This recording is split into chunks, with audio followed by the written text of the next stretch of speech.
Hello, my name is Angeline Bongam. I am going to be presenting on the business plan of ABA Rides. Our mission is to provide serious rider access to elite carbon fiber performance engineered for adventure, speed, and price within range. Our main objectives are market presence, profit, and cash. Our targeted segments are mountain and speed. Why mountain and speed were targeted is because ABA Rides selected mountain as its primary segment and speed as its secondary segment based on the company's core value proposition, bringing elite high-performance carbon fiber technology to serious riders at a more accessible price point through 3D printed manufacturing. These two segments were the natural fit because both are defined by riders who demand genuine performance capability, rogue durable handling for off-road terrain in mountain, and lightweight aerodynamic speed for competitive riding. Mountain and speed customers were also shown to be the least price-sensitive customers. These customers willing to pay a premium for performance-driven features, aligning with the company's pricing strategy and its ability to differentiate through superior material and engineering rather than competing on cost. Targeting both segments together also allow the ABA Rights and ABA Rights 2 companies to leverage a shared technology platform, carbon fiber frame construction, and custom 3D printed feed across two distinct yet complementary customer bases, supporting broader revenue potential while staying true to the company's mission of delivering elite performance to serious riders. Our executive summary to be presented to the board had 4 categories. Based on our research, ABA is a profitable firm at this moment. We have the best margin in the industry. We are dominant in mountains, and we have a clear evidence fix for speed. ABA Rights closed Q3 with net income of $3,308, a modest number in isolation, but a distinguishing one in context. Every other competitors in the industry posted a net loss that quarter, with the industry average landing at $126,688. ABA Rights was the only firm to cross into positive territory, a genuine inflection point where 2 quarters of setup and market entry losses. Best margin in the industry. The company's gross margin reached 62.04% in the Q3, the highest among competitors in the market. This reflects disciplined cost management on both the materials and labor side, efficient component selection, and optimized production worker compensation structure, and a tight control over production cost rather than a temporary or one-off results. We're also dominant in the mountain. ABA Rights has held a command 41 to 46 share of the mountain segment since entering the market and has carried the number 1 or number 2 brand and advertisement judgment scores industry-wide throughout the period. This is not a narrow, fragile lead. It reflects sustained product and marketing execution that has consistently outperformed every competitor targeting the same segment. We also have a clear-based approach for speed. While the speed segment underperformed through the Q3, the root cause has been fully diagnosed and isolated down to 2 specific product components verified directly against the exact configurations used by every successful competitor in that segment. A turnaround plan addressing those components along with supporting advertising and staffing adjustment is already underway heading into Q4. the past market performance, um, past market performance. Two decisions that affected market performance were they had a mixed effect. Decision one was opening the Rio de Janeiro store in Q3. Opening a second store outlet in Rio de Janeiro doubled the sales force from 4 to 8 people and expanded the company's addressable market beyond the New York office. This drove total sales volume up 133% and revenue up 126%, a clearly positive effect on absolute sale performance. However, it has a negative side effect on the market share component of market performance, specifically because the overall market grew faster than the company's own volume once a second city entered a competitive field. The company's share of that segment fell from 55.83 to 41%, even as the actual number of the units sold in the mountain increased. This shows how a decision can grow sales real while simultaneously diluting the percentage-based share matrix the scorecard relied on.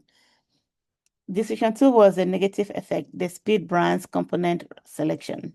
ABRI 2 was built with mountain grip tires and all-around purpose seats, rather than this racing specific component the speed segment actually values. This kept speed brand judgment near zero and resulted in 0% market share in that segment for 2 consecutive quarters, despite the brand being consistently in stock and priced. Because the market performance averages the primary and secondary segment share equally, this single decision effectively cut the overall score in half every quarter. It went uncorrected and was the single largest drag on market performance through Q3. Two decisions that affected the past financial performance. The distinction the prompt draws matters here. A decision count as financial when its purpose is to affect the numbers cost, revenue, margin, cash, rather than to serve some other goal like rider comfort or brand image. That happens to carry a cost as a side effect. Both decisions below were made explicitly for financial reasons, and both are traceable directly through the financial statement. Decision one, positive effect, raising production workers' compensation above the industry norm. This decision could be framed as a human resource or employee well-being initiative, and it does serve that purpose, but the underlying rationale was financial productivity because productivity was lagging. 60% in Q2 and low productivity directly inflates unit production costs. This company raised salaries, health benefits. The company raised salary, health benefits, and pension contributions specifically to improve output per worker, not primarily to make employee more comfortable. How this flowed through the financial income statement. Production worker compensation rose from 10,258 to 12,445 per worker, but this modest cost increase was more than offset by higher productivity. 60% led to 71%, which lower average unit production cost from 581.92 cents to 479.85 cents. Cost of goods sold as a share of revenue improved, and gross profit cost to $305.137. Net effect. Operating profit turned positive for the first time 3,308 in third quarter versus negative 1,203 versus negative 2,100 and negative 2,116 and 13 loss in quarter two. The balance sheet resulting net income, however small, began reducing the cumulative retained earning deficit. The first quarter since inception that this happened. This is a case where a decision that looked like an HR or moral decision was actually a financial one, and at its roots, the goal was to buy back productivity and lower unit cost, and the final statement showed it worked. Decision two, negative effects. Scheduling operating capacity above realized demand in quarter two. This was purely financial, operational decisions, a production scheduling choice made to ensure sufficient capacity to meet forecasted demand, not a comfort or future decision of any kind. The forecast for quarter two demand was set too high relative to what actually materialized. How this flowed through the financial statement, income statement, the mismatch between scheduled operating capacity and actual unit produced generated an excess capacity cost of 29,313 in quarter two. A direct expense line charge for paying labor and overhead against unused capacity. This was one of the larger contribution of quarter two's total expense of 336,015 cents, and its resulting negative 2,116 and $13 net loss. Cash flow statement was 29,313 flown through as cash outflow in operating activities, reducing net operating cash flow for the quarter with no corresponding revenue generated for it. Correction in quarter three. Once demand forecasting was tightened to better match operating capacity to realistic sales, this change fell to zero in quarter three, directly contributing to the quarter swing into profitability. This decision illustrates the opposite cash from decision one, a purely financial/operational choice. How much capacity to schedule that, when miscalibrated, produce a direct and quantifiable cost with no non-financial justification behind it at all. It existed solely because of a forecasting error, and its cost shows up as a clean, isolated line item on the income statement.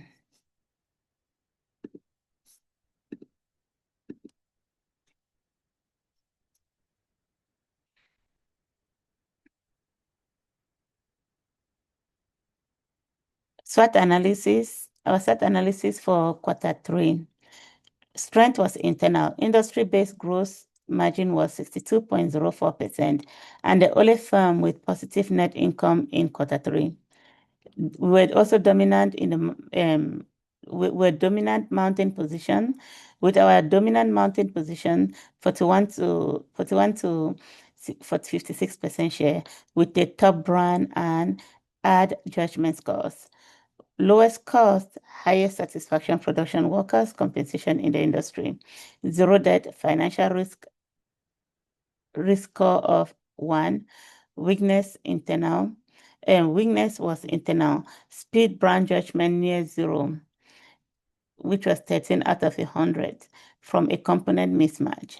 Fixed production capacity was 1,560 unit quarter, exceed current demand.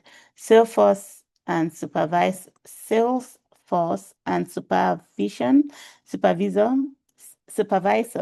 compensation through competitive average.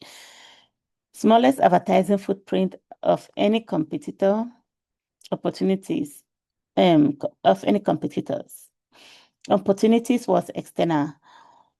582 units of unclaimed peak demand in New York alone, recovering global economy. Carbon fiber demand outpacing GDP growth. The GDP growth of Amsterdam and Bangalore. Each hosts only one active competitor. Unplanned recreational brand already ranked number 3 in the industry threat in the industry.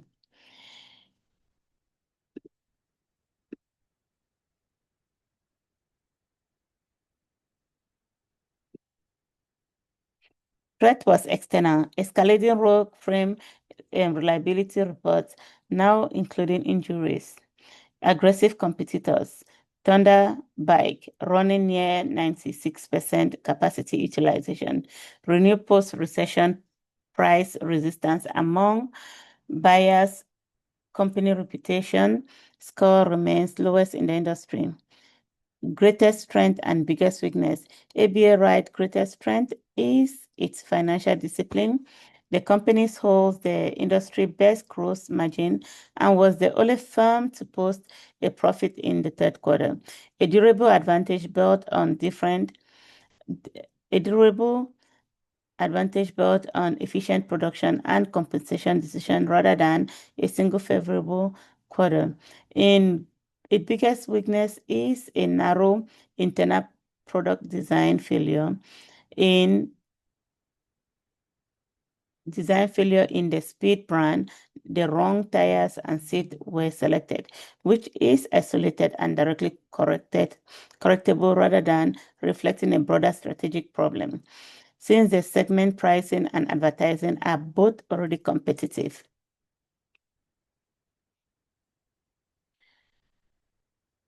Opportunity and greatest threat.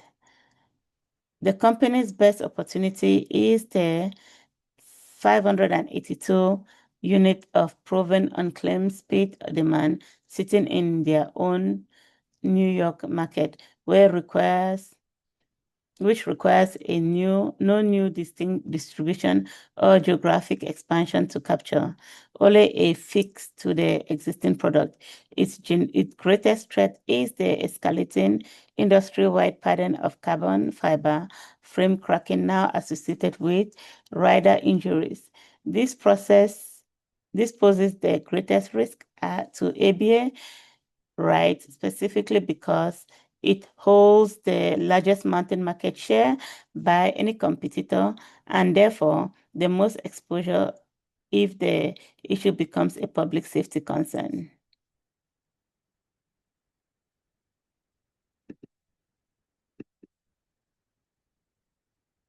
Investment plan.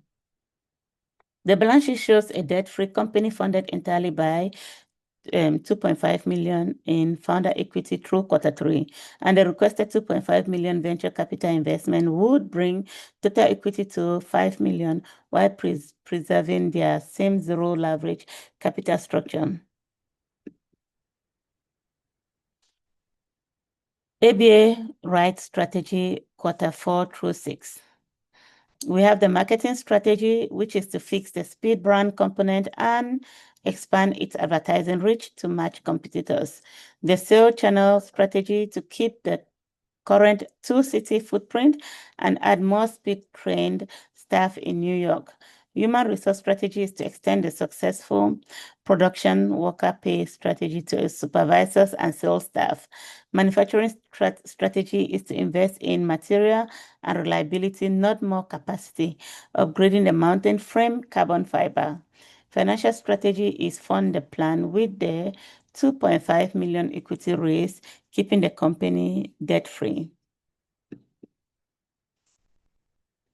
Marketing strategy.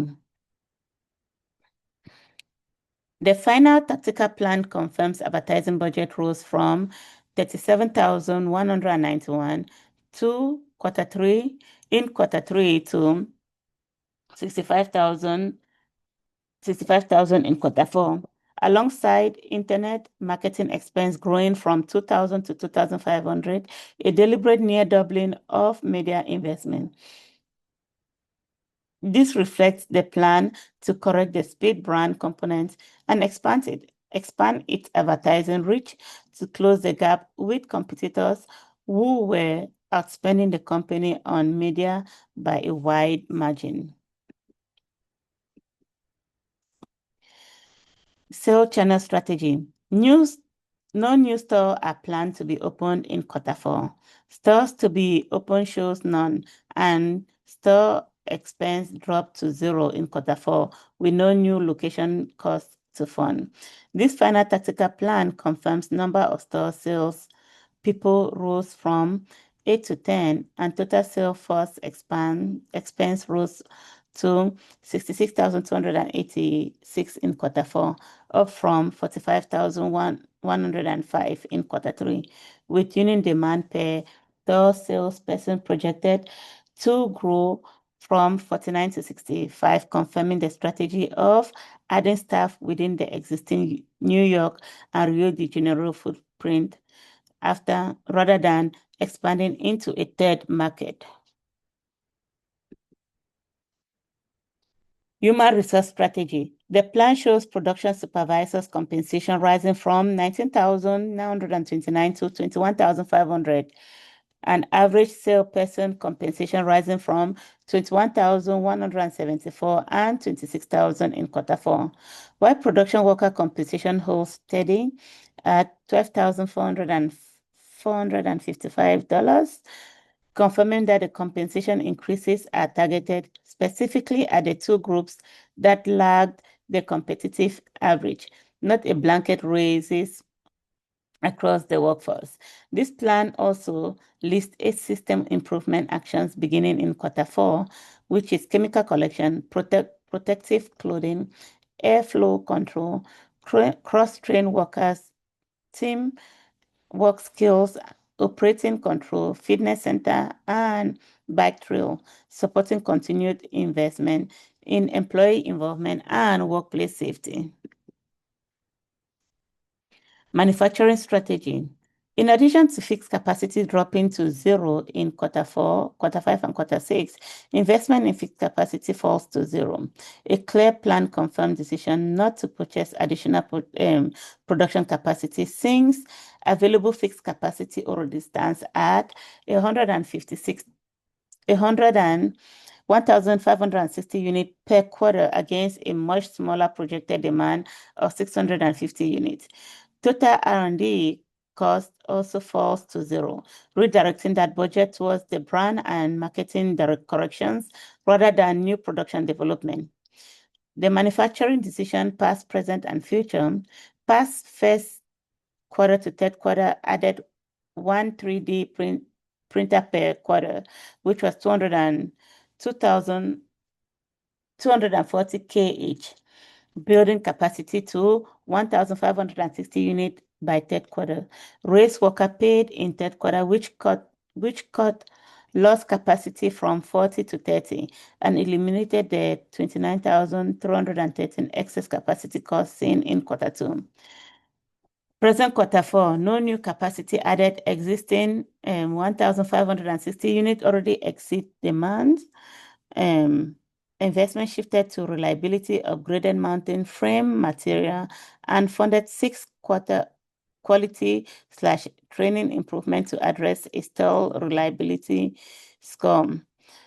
Future Q5 and 6 capacity holds at 1,560 units. Focus stays on fully utilizing existing capacity as speed and mounting sales grow, rather than expanding further. Overall approach: match capacity to proven demand, not forecast, and treat reliability as its own investment priority, separate from raw material.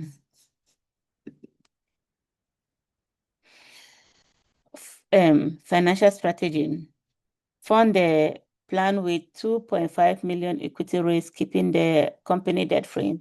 Equity investment rises from 2.5 million in third quarter to 5 million in fourth quarter, reflecting the requested venture capital raise, while conventional bank loans, emergency loans, and total debt level all remain at zero across every quotation, confirming the strategy of funding growth entirely through equity rather than debt.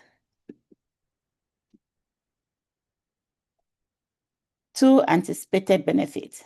Revenue growth without additional capacity investment.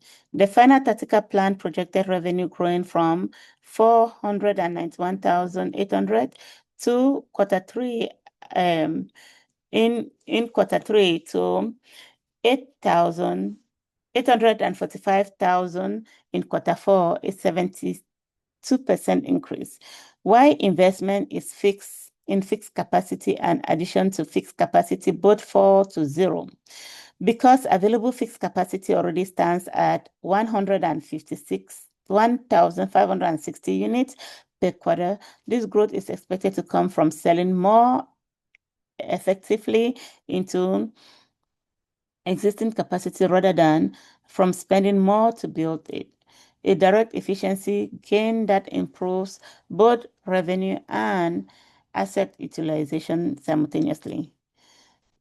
Decision number 2 for anticipated benefit is lower unit cost from a more productive, better compensated workers.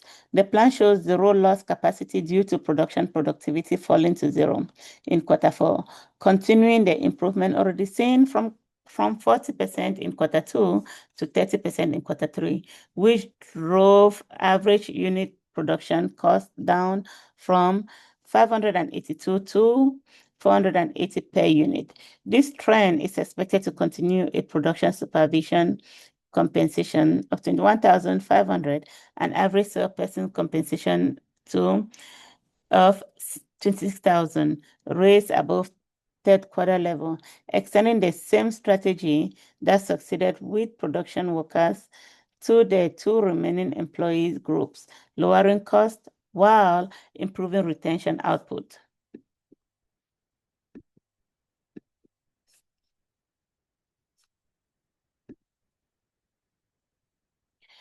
Four actionable steps. 1. Correct the speed brand component in quarter four. Replace mountain grip tire and the all-purpose seat on ABA right.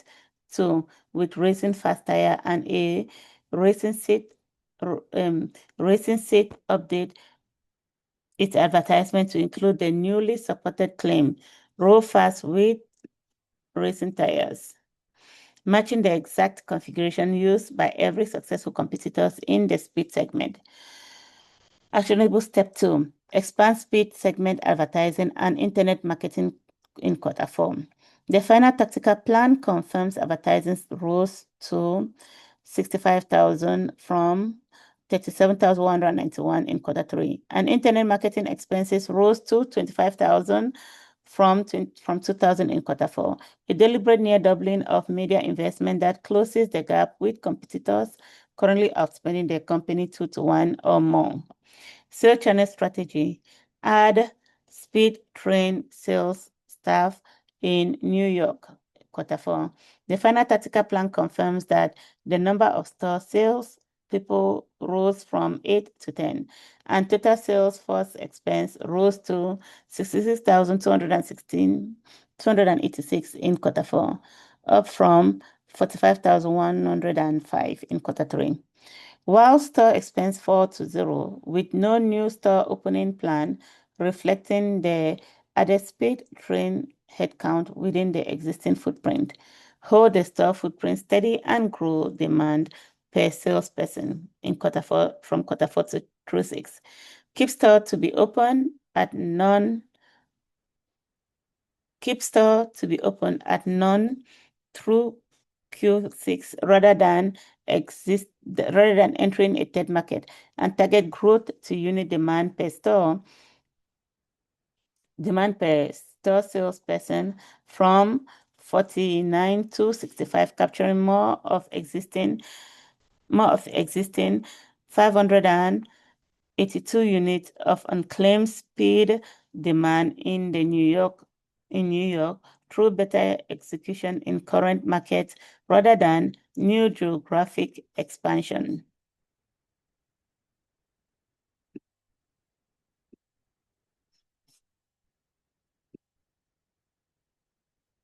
In conclusion, the quarter four plan turns every voice in this memo into a funded discipline and action rather than a wish list.